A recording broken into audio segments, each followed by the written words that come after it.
Bonsoir, au sommaire de l'actualité alsacienne ce soir, c'est la journée mondiale du travail social. Nous sommes allés à la rencontre de professionnels au centre médico-social d'Oswald. Le président du Sénat reçoit le président du Bundesrat pour renforcer la coopération franco-allemande à Paris.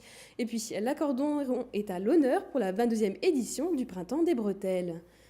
Mais pour commencer, une nouvelle journée d'action interprofessionnelle était organisée aujourd'hui. À l'appel des syndicats CGT et FO, des manifestations se sont tenues un peu partout en France contre la politique économique et sociale du gouvernement. À Strasbourg, plusieurs centaines de manifestants se sont rassemblés place Kléber aux alentours de 14 h avant de défiler jusqu'à la place Broglie.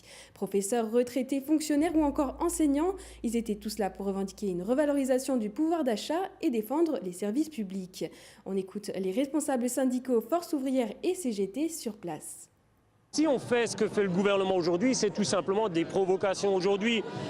Il voit depuis des semaines et des semaines les gilets jaunes dans la rue et les syndicats depuis belle lurette aussi. Et en même temps, on ne trouve rien d'autre que dire qu'il faut allonger le temps de travail. Donc c'est une provocation de plus dans ce cadre-là et c'est pas ça qui va calmer les gens. Il y a un certain nombre d'attaques contre les droits des travailleurs depuis quelques années, mais là ça s'accélère particulièrement avec une baisse de droits généralisée, notamment à travers les CSE, une attaque sur la fonction publique, sur le statut des fonctionnaires, une attaque qui est en vue mais qui est quand même assez claire sur les retraites par répartition, une attaque généralisée contre la sécurité sociale qui est quand même l'un des plus grands acquis des travailleurs qu'on ait dans notre pays et qui est en passe de disparaître si on ne fait rien. Voilà, donc ce gouvernement est en train de saccager l'ensemble des droits des travailleurs acquis depuis en gros un siècle de lutte. Chaque année, le 19 mars, on célèbre les travailleurs sociaux partout dans le monde. Cette journée a pour but de promouvoir leur utilité et de faire connaître leur métier auprès du grand public. D'assistant social à conseillère en économie sociale et familiale, en passant par secrétaire médico-social, les fonctions sont nombreuses. À l'unité territoriale d'action médico-sociale d'Oswald, 77 professionnels travaillent au quotidien pour accompagner les citoyens de la naissance jusqu'à la fin de vie. Adeline Piron est allée à leur rencontre. Problèmes de logement, de gestion du budget familial, de santé, d'addiction ou encore des difficultés à élever les enfants, ce sont les problématiques que rencontrent chaque jour les travailleurs sociaux. 40 000 personnes sont accueillies chaque année sur plus de 100 sites du département du Bas-Rhin. Laetitia et Anne-Claire sont assistantes sociales et accompagnent au quotidien des personnes en situation de précarité. On va être souvent la première porte du service social, où on va essayer un peu de décrypter quelle est à ce moment-là la difficulté, le frein de cette personne qui se présente à nous.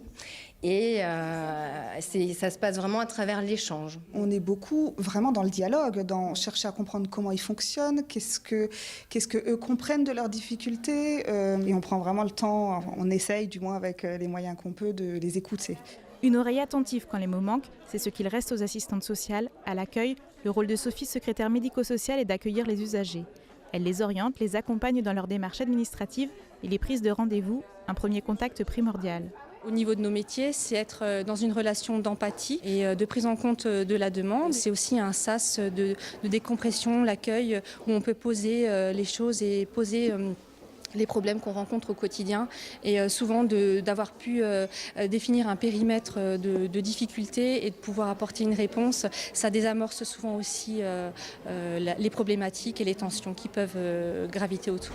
Les relations humaines semblent donc être au cœur de ces métiers. D'ici 2022, les démarches administratives devraient être 100% dématérialisées. Le lien social survivra-t-il à la transition numérique? C'est la grande interrogation de cette transformation. Direction maintenant le Palais du Luxembourg à Paris. Le président du Sénat et son homologue allemand du Bundesrat ont signé ce midi une déclaration commune pour renforcer la coopération entre les deux pays. Plus d'explications avec Nora Boiriwa.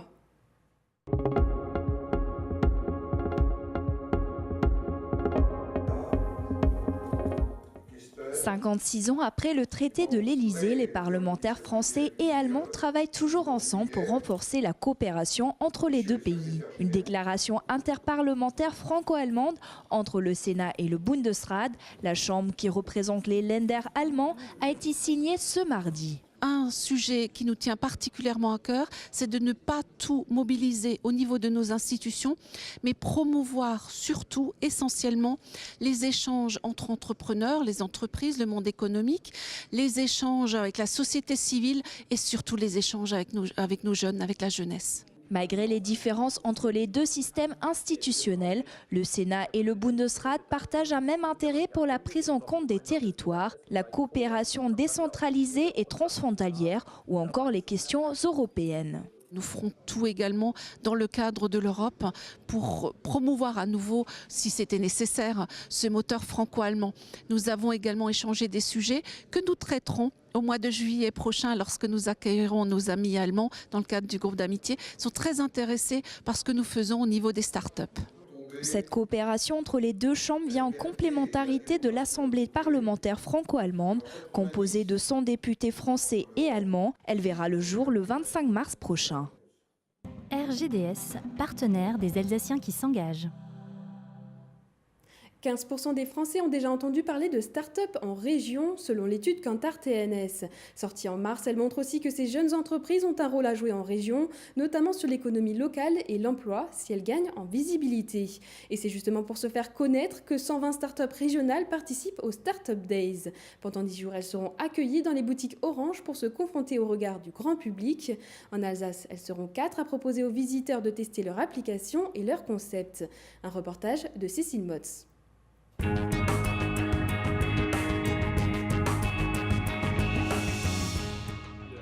Un vélo 100% alsacien, un service de mise en relation d'employeurs et de demandeurs d'emploi, une application solidaire, un objet connecté pour sauver des vies. Les start-up alsaciennes rivalisent d'imagination pour se faire une place. Pendant 10 jours, ces jeunes entreprises participent aux Start-up Days. L'objectif est clair. Mettre en visibilité ces start-up pour qu'on les connaisse mieux au niveau régional et au niveau national. Nous les accueillons dans nos boutiques pendant 1 journée ou 2 journées et pour eux c'est l'occasion d'être en contact avec la clientèle et c'est une façon pour eux de se frotter au marché de façon extrêmement concrète. Le service de mise en relation Kissik et la start-up Manivelle vont donc se confronter au regard de potentiels clients au sein de la boutique Orange, une mise en situation réelle. Avec Kissik, en fait, nous levons les freins à la mobilité professionnelle et géographique en proposant toujours des offres de logement meublé temporaires entre 1 et 10 mois autour de chaque offre d'emploi. Il y a une vraie pédagogie aussi derrière Manivelle, cet esprit aussi d'être très transparent sur la fabrication d'un produit et notamment d'un vélo. Donc nous, ça nous permet souvent aussi d'échanger avec ces personnes-là. Notre start-up est assez atypique au niveau de son profil, vu qu'on est sur une rencontre entre artisanat et ingénierie. Voilà, c'est pas un profil, notamment l'artisanat, qui va très souvent se retrouver dans une start-up. Et ouais, pour nous, ça va être un vrai plus de pouvoir présenter ce produit en boutique, de pouvoir échanger avec le public. Face aux accidents de la route, Jérôme a créé Awaken, un boîtier qui permet d'alerter le SAMU ou d'être mis en relation avec un professionnel de l'automobile. Il n'en est pas à sa première édition des Start-up Days. C'est toujours en se confrontant à la réalité du terrain qu'on a des adaptations.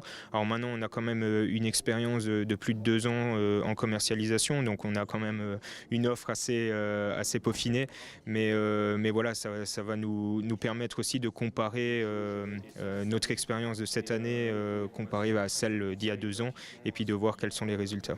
Mieux cibler leur clientèle, faire connaître leur concept, se confronter au marché, voilà les objectifs de ces rencontres entre start-up et strasbourgeois. Pour fêter le retour du printemps des bretelles, la ville Gilkirch vit au rythme de l'accordéon. Et pour cette 22e édition, l'instrument aussi appelé piano à bretelles n'a pas été choisi au hasard. Une centaine de concerts et spectacles seront proposés à l'Iliade, au Magic Mirror, ainsi que dans différents lieux de la ville. À voir jusqu'au 24 mars. Cécile Motz.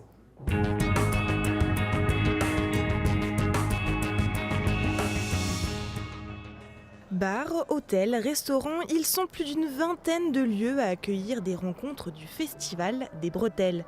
Pendant 10 jours, concerts, spectacles musicaux, théâtre ou encore musique électro rythmeront Gilkirch, mais toujours sous les accords de l'accordéon. On a 2 programmations, la programmation IN qui est une programmation payante, qui est soit à l'Iliade dans la grande salle ici, ou alors dans notre petite salle côté cour, mais on a également un Magic Mirror qui est installé sur le forum de Lille et qui accueille tous les soirs des soirées dansantes. Et les concerts en entrée libre qui représentent à peu près 75% du festival, ce sont dans les bars et restaurants de la ville ainsi que dans les hôtels également. Les musiciens viennent d'Italie, des États-Unis, du Mexique ou encore d'Espagne, mais aussi de France. Et ils ont tous un point commun, l'accordéon. Accueillir toutes les musiques du monde autour d'un instrument, c'est le principe du festival. Au départ, l'accordéon était un instrument européen qui est parti avec les immigrants dans le monde entier. Et maintenant, il nous revient au fur et à mesure avec des spectacles, avec des concerts, avec des artistes. L'accordéon, maintenant, on le retrouve dans toutes les musiques. Il y a beaucoup de groupes actuels qui utilisent l'accordéon. 80% des concerts sont gratuits et les rencontres sont ouvertes à tous les publics. Hier soir, le groupe irlandais d'Alahan a fait vibrer la grande salle de l'Iliade avec un type de musique bien à lui.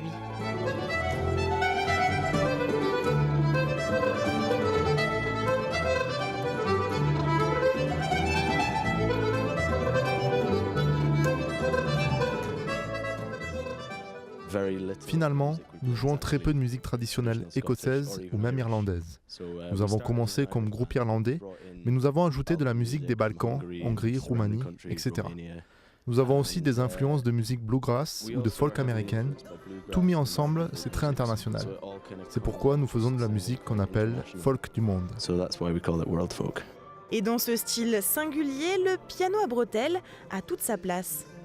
L'Écosse quand même a une tradition d'accordéon. Moi je suis italien, du coup oui, on connaît bien les accordéons en Italie aussi, la France, c'est clair. Beaucoup de traditions, il y a l'accordéon et oui c'est un instrument très flexible, ça aide beaucoup parce que voilà il y a une range de possibilités niveau technique, niveau tu vois, vraiment de l'instrument. Et ça aide beaucoup le groupe. Tu as la basse, tu as des effets, tu as des sons différents. Dès ce soir, le groupe Allegria et Liberta prendra place sur la scène de l'Iliade à 20h30.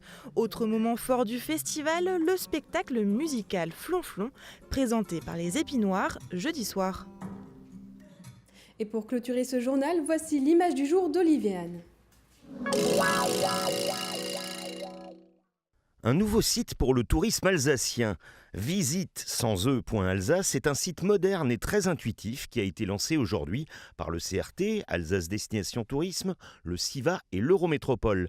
Des incontournables aux activités les plus insolites, toutes les expériences touristiques de notre région sont superbement exposées. Et que dire du film qui en 3 minutes pile est un merveilleux condensé des richesses de l'Alsace. En voilà quelques extraits.